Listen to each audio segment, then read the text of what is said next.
Yeah, I want to talk a little bit about this gold recovery equipment and some of the mining claims that are in the United States. Probably that people don't realize that there is a lot more gold in the United States than people, the average person, might think.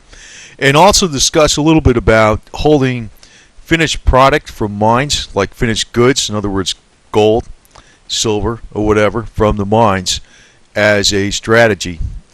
And in the case of that, precious metals, it's a very good strategy because it's in a bull market.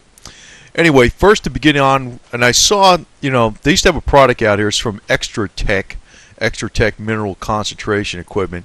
They used to have one out here called the HPC-40. I believe that was the one that was going to be used. I don't know. I guess they don't make that product anymore. But I'm not too familiar with this industry, but I'm familiar with some aspects of it. I know it's a very energy-intensive industry. A lot of banks don't like lending money on this stuff. It's very difficult to start a mine.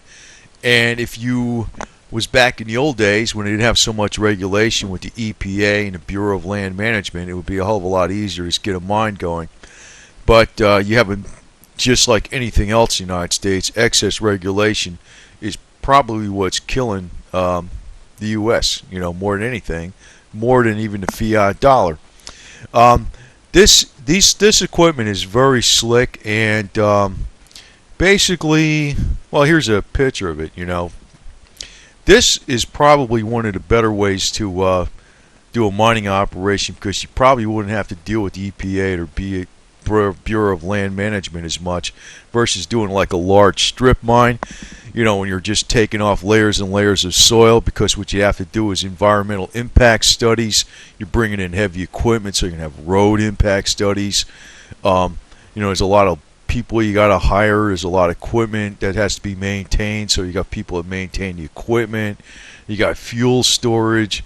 So something like this is probably, a lot of, in my opinion, was, the hell with the pie in the sky dreams. I would have been, my attitude was just go for something like this and get the damn thing going and see it produce money versus trying to go for the world. But this type of equipment can be pulled behind a 1-ton heavy-duty pickup truck.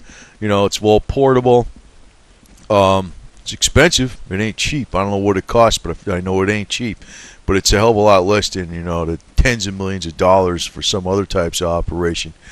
But it will, you have to have water, you have to have energy. The fuel costs on this aren't as great. It will, here it's showing extracting gold, and gold recovery is down at 40 microns, and, it'll take very small gold particles out of the earth. It'll do a very good job. One of some of the oldest mining claims in the United States, and they're not even being touched even now, what even the gold prices are now. They're just sitting there. And, I kind of compare this to like when you had prime land during the real estate boom.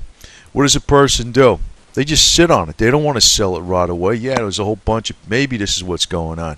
Maybe there's a lot of developers that want that land. Maybe a lot of people want to use these mining claims and extract the minerals, but maybe they're just sitting on them waiting for the best price. I would not know this for a fact, but anyway, this is public information. These are some of the largest gold mining claims in the country that aren't being mined right now, as least they weren't as of last year, as far as I know.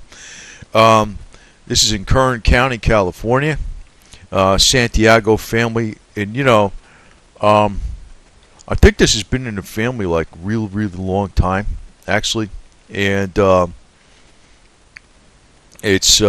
actually located out here by Ridgecrest, California, which is north of Los Angeles, quite a distance, like halfway through California, way out in the desert. And you can see right here, here's Ridgecrest, here's Los Angeles down here. And all these little squares inside this rectangle are the mining claims. There's some of them outside the rectangle. These are all little mining claims. But some of the proven ones, where they've had assays and everything, these are some of the biggest ones in the country, where they say there's a hell of a lot of gold in this area, but it's not being mined. Gold Pan 1, Gold Pan 2, Gold Pan 3, Gold Pan 4, Gold Dust 1. Guess how they name them, They got different things. I don't know who names this stuff, but that's how they do it. Gold, the gold dust 1 through 4, and if you needed to have like the United States needed a lot more tons of gold in their Fort Knox, they just get it out of here. And believe me, if they had to get it, they would get it. I think the United States does have a hell of a lot of gold. Now, well, I want to digress onto something right now real fast. The game of the elite is to kind of rip people off, and it is to extract more and more production out of people. They want people that pay them money and do stuff for them. That's basically what the game is. Now, gold, it can protect you from what they're doing with the fiat currency and debt default of governments. That's a very good thing. But obviously, it doesn't produce nothing. Now, having a gold mine, that would be smart because you can get to sell it to people. And that's probably what's going to happen when the prices get up higher and higher and higher. You're going to see the big bucks elite going there, and they're going to sell it to the middle class probably when it's high. I personally, I don't want to buy anything unless there's an extreme pullback, and I probably just buy it electronically on leverage and dump it. But I think at one point in time, possibly only within 3 years, gold, silver, platinum, and palladium are going to be at some extreme high, maybe in the year 2015. And it's actually going to jump up a lot this year. I'm going to dump it and go into something else. I'm not going to be married to this metal like some people are. And I could tell there are people out there they got tunnel vision with this metal. Just like there's people that had tunnel vision with real estate or the tech bubble. They had tunnel vision. I am not trying to get tunnel vision. I do think the metals, though, are very smart because they're always going to be worth something, but they're always available, too. I mean, you want to sell them high and buy them cheap. That's the way I look at it. Common sense, I mean, simple thing to say, but that's what you want to do. You don't want to be married to one single type of area. That's the wrong thing to do. As far as holding precious metals in inventory as finished goods, that's a very slick idea. Now, even during the real estate boom, when they had housing was going up quite a bit, in other words, you had a finished house out there. Now, in the case of precious metals, you just store it someplace. The only thing you got to worry about is security. It's not going to deteriorate over time. Gold could be the same value, 5,000. It won't be the same for thousands of years. It's not going to fall apart. It doesn't need any maintenance. Just needs security. That's the only thing. In the case of real estate, for instance, back when the real estate boom was going, you might have homes out there. You might have to have the lawns mowed. You might have to have pest control done. You might have to pay temporary electric insurance, and also temporary water. You might have to pay some kind of security, some kind of maintenance or whatever like that on something. But that's about it. It was a minor cost, and you could probably jack up the price of a finished price of a house $10,000 or more every 2 or 3 months. So a lot of times there was an incentive to hold on to stuff. Now, when Eric Sprott is telling the silver miners to perform a cartel, that's pure showmanship. God, it is pure showmanship all the way. I'm sure they're doing this already. First off, when you hold inventory, well, okay, let's say you purchase inventory. You're purchasing raw goods. It's good to purchase maybe bulk because it's cheaper, right? That type of stuff. But when you have a finished product type inventory ready to go out, that's being held on the books at cost. Or only time you hold it on the books at cost is if the market, below cost, is if the market value is below the cost of sales, the cost to manufacture it, the cost to manufacture it. And, in the case of gold and silver, the market value is much higher. So you're just holding it on the books at cost. Now, in the case of gold and silver for mining operations, you can just, obviously like any other product out there, it's totally different. I mean, you can get, it's liquid as anything. You can get cash for it immediately. Unlike, land, lumber, even agricultural products or anything out there. And, even in the case of most things that you produce as a finished product, they could spoil or deteriorate at a time after a period of time, or they might require a lot more storage costs. Say, for instance, you're a lumber manufacturer, you have to have a warehouse, and you have to pay the lease on a warehouse or the depreciation on a warehouse, the lighting, security, whatever, insurance and all this other type of stuff. But in the case of precious metals, very little storage space. The biggest thing would be probably security, maybe insurance or something. That's about it. But I'm sure the gold and silver manufacturers have been doing this for decades and decades and decades. And I don't know if I want to mention a name, but I know one that's a very large producer of gold. And I'm not familiar with these people all the way, but I kind of had some contacts with some stuff. He's been doing this forever too.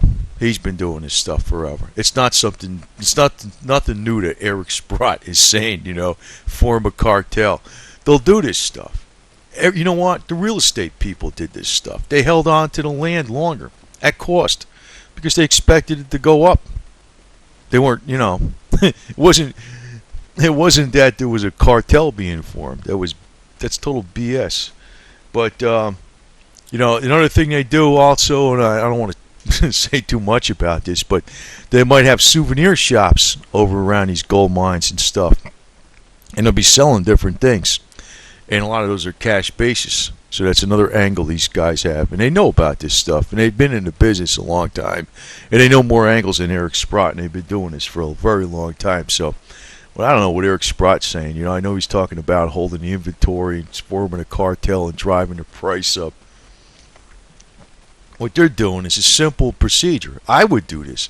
If I owned a gold mine, I would just, get whatever cash I need to pay expenses, pay labor, pay for the machinery, pay for the diesel and stuff like that. Yes, I'd be doing that. I wouldn't need him to tell me to do that because I realize the price is going to be going up. But they did this in the real estate market. They held finished goods. In finished goods like houses and buildings and condos, required maintenance on them, and it was even worthwhile for them to hold it in finished goods and sell it later because you get a lot more money for it. But it wasn't exactly like a rigid cartel that was going to drive the price up. That's a scam. It was a bubble that was going on in real estate because the lending was easy, and there's going to be a bubble forming in the gold and silver market because of the debt crisis going on in governments. So I don't know. I don't want to comment too much on this Eric Sprott, but he's a good marketer. That's what he is. He's a very good marketer, and that's what the game is. Market your stuff, I guess. I don't know. But that's the deal. As far as gold being in the United States being scarce, it's not scarce. There's a lot of it. And, I mentioned before about those tungsten bars. There's no, we got fake gold in the United States. No, I think other countries got the fake gold. If there was a scam going on, our devils sold it to somebody else. I'll guarantee you that right now. They did not keep the fake stuff. And, if I was going to be pulling that stuff, I would do probably 20% of it tungsten. Not like 80%. I would do like 20%. Just like the Emperor Nero did with the silver coins. He did such a good scam that he didn't even find out what he did till about 2,000 years later. So, there could be stuff going on like that. But you know what? Say you're a guy in Russia or India and you bought a bar that has tungsten in it. Are you going to say, hey, I got a bar of tungsten in it? What are you going to do? Call the insurance company? What are you going to do? Go back to the guy that sold it to you? How are you going to trace it back? How are you going to find out where the damn bar came from in the first place? What are you going to do? You're probably going to try to sell it. That's what you're probably going to do. Anyway, but I don't know. Beware of all these BS rumors out there, and it's quite obvious that gold is not, it's going up a hell of a lot this year. We're going to be one more pullback for the next 2 weeks. But as far as this silver gold cartel, I think that's just a marketing story. They already are holding stuff in inventory, and they've been doing it for years. I know about that one big gold miner in the United States, one of the biggest ones. He's been doing it that way for years.